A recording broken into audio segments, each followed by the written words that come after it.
Hello everyone, welcome to Technologyglance.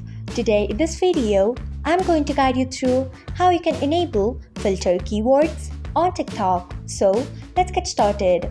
Pause the Open TikTok app in your device. Then tap on your profile icon if you haven't. Next tap on three lines icon. After that tap on settings and privacy. Then tap on privacy. Next tap on comments. Then you can see the option of filter keywords. Turn on it by tapping on it. So this is how you can enable filter keywords on TikTok. Thanks for watching. If you found this guide helpful, we would love it if you hit the thumbs up button below.